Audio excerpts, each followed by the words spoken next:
Hey friends, it's Allison with Farrow Roots Farm. Welcome back, or if you're new to the channel, welcome. I'm here today with my daughter, per usual, my little just over 1-year-old, and she is giggling and eating yet another muffin that I made her on the floor. And she's my little helper today. And we have our Dandy blend. I put a little bit of organic soy milk, a little bit of maple syrup, some pumpkin spice, and a little bit of powdered chaga. Really? Wow! And I put a little powdered chaga in there as well. And that's kind of how we make our Dandy blends here. And then I whisk them all together. Yeah? Is that good? She's very much enjoying the muffin. So I am here today as a stay-at-home mom and who's just trying to make a video, but I really love fermented foods. I feel like even though they've been around since forever, it's one of our very first means of preservation, preserving the harvest. Yeah, she's in a great mood today. Preserving the harvest, preserving our foraging stores, all the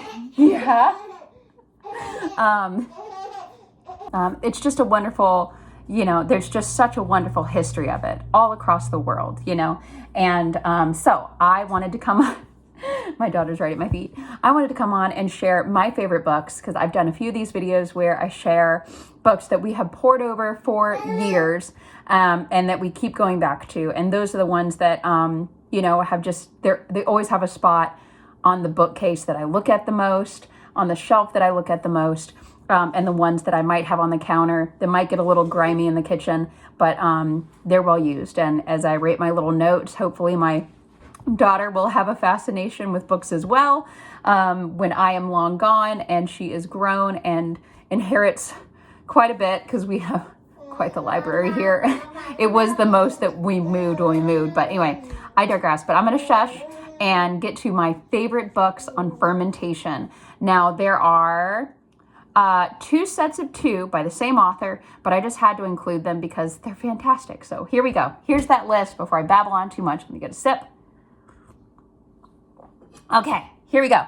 First one. This is the one that I absolutely love because I've been pouring into it more right now because we've been going gluten-free in order to get rid of my daughter's eczema that she had for quite some time. And then even though I'm already dairy-free, I have been for 16, 17 years. No shade to anyone who uses dairy. Heck yeah. It was just not for me. Anyway, so this book, Traditionally Fermented Foods by Shannon Stonger, is absolutely wonderful. And I say that because she has something of everything in here. There are even gluten-free sourdough recipes that I really appreciated because there's just not a lot of them out there. But there's traditional sourdough as well. And she just has so many different things. Like there's a mousse. She has Voss. Oh, this is one that I have saved, a gluten-free sourdough dinner rolls. Yes, ma'am. And let's see. Oh yeah, there's flatbreads as well. Let's see. Oh, like whole fermented tomatoes, whole fermented peppers, taco, there's a kraut. I know there's Voss. Oh yeah. I love Voss personally. I know a lot of people don't like beet Voss. If you don't like beets, you don't like that earthy taste. Yes, ma'am. Then you're not gonna probably like beet Voss, but I love it. I love that dirt. I don't know. I love that taste. But yeah, it's just beautiful Voss recipes with sweet potatoes. But it has something for everyone. And I don't know. It says founder of Nourishing Days and writer for Cultures for Health. I hadn't heard of her before I got this, but I did get this a little bit ago. And then only recently when we were unpacking, found it again. And then it's been on my counter for the past few weeks as I've kind of experimented. Yes, ma'am. As I've experimented with differing things that we have going on, especially because, it's in the winter. Everyone's, more inside. And so if you're anything like our family right now, everyone that is sick with something, right? And it's everywhere. It is that time of year. And so, providing some good nutrition for our guts, there you go. It's a good way to be. But that is my number 1 on the pile, Traditionally Fermented Foods. So the other 2 I'm going to put together because it's by the same author. And if you have been in the fermentation world whatsoever, you probably know Sandor Katz. Now he actually, you know, I'm from Tennessee. If you can't tell by my accent, even though I don't know, some people say my accent's not too strong, but no, depends on who you ask. Probably is up here in the Upper Peninsula. Kind of sticks out a little bit. But one of my favorites, and I say these are two of my favorites because Sandor Katz provides a lot of history in his books. So the first one, probably, it might be his most popular. At least it's the one that whenever I bring up through my years of being in the restaurant industry and talking with other foodies, it's the one that a lot of people recognize, and that is The Art of Fermentation. It's just so pretty too, and it's big. There's so much history, and kind of like the other one, there's a little bit of everything in here. But he really goes into a lot of his experimentations.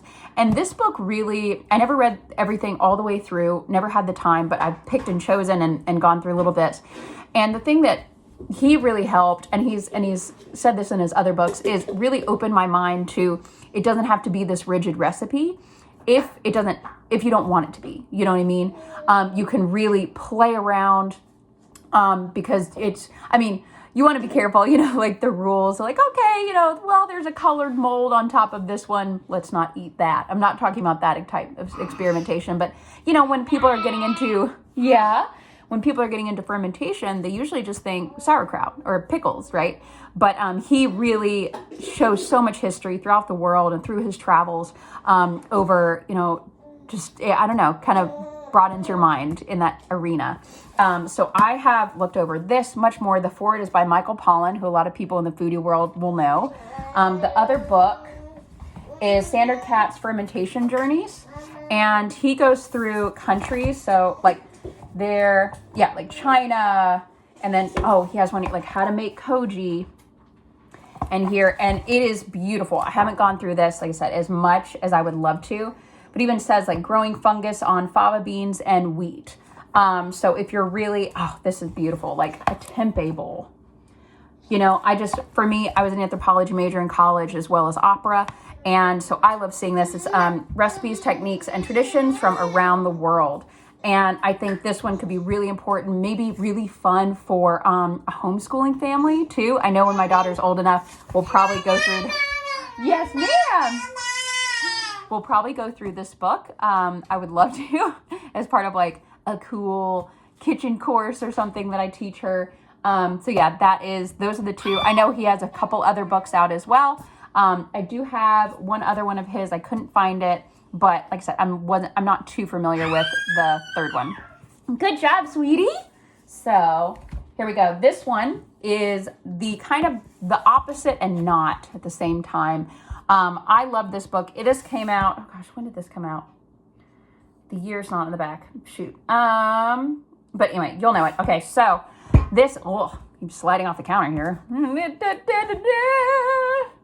Don't need more caffeine, even though the Dandy Blend is not caffeinated. But anyone, especially in the fermentation world, will definitely know Noma. Love this book. Again, kind of like The Art of Fermentation. It is hefty. And the great thing about here is they do just really open your mind as well, just like Sandor Katz. But they have some great recipes. But they do have like specific, if you're someone who needs like, I need the grams. Yes, ma'am. Good job. We've had such a good day. She has just been playing wonderfully, and we've had so much fun. She's been so patient with me while I try this. Yes, ma'am. Oh, hey, where's the rest of your muffin? You want to get it for me?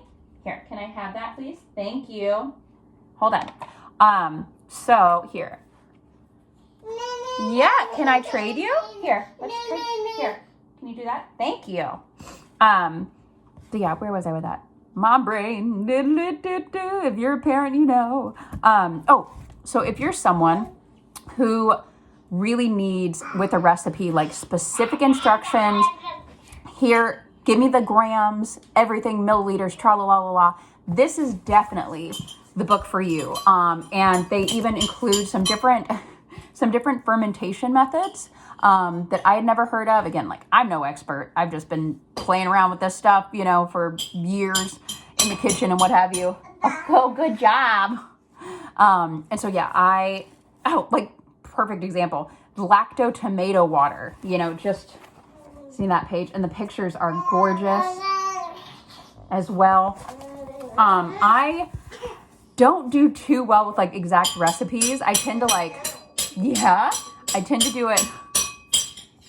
I tend to follow a recipe once and then go crazy with it. Just to see is like, okay, what's the baseline here? But yeah, I have not done as much experimentation as I wanted to, like miso they get into.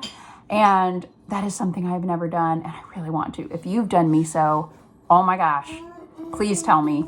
I eat a lot of tofu and tempeh. I always have for many years, probably 19 years now, going on eating a lot of that. Absolutely love it. I thrive, oh my gosh, during pregnancy, I thrived on tofu, on organic tofu. But I've never gotten around to doing miso and it's just so delicious. Umami it's amazing. But so that is a huge goal of mine one day for sure. Maybe that can be a homeschooling experimentation with me and my daughter when she gets older too. But yeah, the Noma Guide to Fermentation, absolutely fantastic. Mwah. And beautiful. So this is the last, same author, 2 books. This is Pascal Botter. I apologize if I did not pronounce his last name right. But okay, so the Wildcrafting Brewer and the New Wildcrafted Cuisine. So this one I've read more, but I just love the pictures are absolutely gorgeous. This one I definitely learned the most about when I was really experimenting with kombucha. And even though he's in a different growing zone, I love these 2 books because he's very much a like I said, like wild crafter, like going out and seeing what has like a natural bloom on it that's edible that he can use to ferment his experiments. And I highly suggest following him on Instagram. I know he's posted in some Facebook group. Oh, that smell. I was like, what is that smell? It's the book. It's probably from moving, like, it smells old or like kitchen-y stuff. But he's posted in some Facebook groups too, but his Instagram is beautiful. I know he has posted in the past few years some, I believe, like online courses or online Zoom calls probably, where he teaches certain things. He did, there was one I never got to, but it was a fermented cashew cheese, and I make a lot of fermented nut cheeses for us, and I just made a dill garlic cashew one this week that we've been eating on. Like 2 mason jars, just use it as a spread. So good. Really tangy. I love making it tangy. But yeah, he had a really good course on it. I'm sure you could find that in the history of his Instagram, but that is also included in here. I love that cover. But let's see. Oh, like that again, perfect. Flipped in the picture here. Pine needles, white fir, and lemon soda. I have plenty of conifers where we are now, but I didn't before. But I'm very curious. I know he's used like juniper, and I know like wild blueberries. There's plenty of things that you can use that have a natural bloom on them. Oh gosh, like grape leaves with their high tannin content, that sort of thing. But yeah, it's just I think also like his pictures are so beautiful. Talks about making vinegar. Mountain infused vinegar, just again, beautiful pictures. Cooking with pine. Let's see. Oh yeah, and then I just flipped to a sourdough. That sourdough picture, absolutely gorgeous. So those are the 2 that I recommended. Again, the Wildcrafting Brewer. I'll show that one more time, and then the New Wildcrafted Cuisine by Pascal Botter. Apologies again if I butchered your name.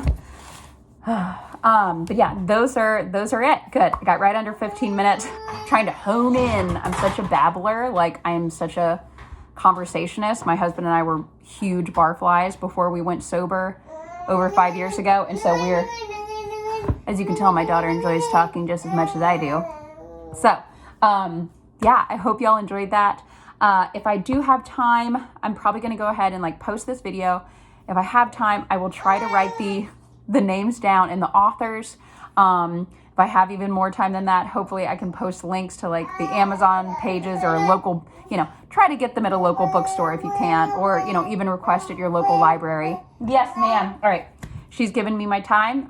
And okay, so this is Allison with Feral Roots Farm. Thank you for listening. And if I missed anything, what's your favorite fermentation book? Have you written one? Maybe you're seeing all of these for the very first time. What was your favorite? Which one are you gonna buy? Or what? Yeah. What's your favorite thing to ferment? That's what I want to know. Mine is definitely cashew cheese right now, but water kefir has been a fun experiment. But anyway, that's another tangent for another day. I hope you have a beautiful day wherever you are, however you are. Bye.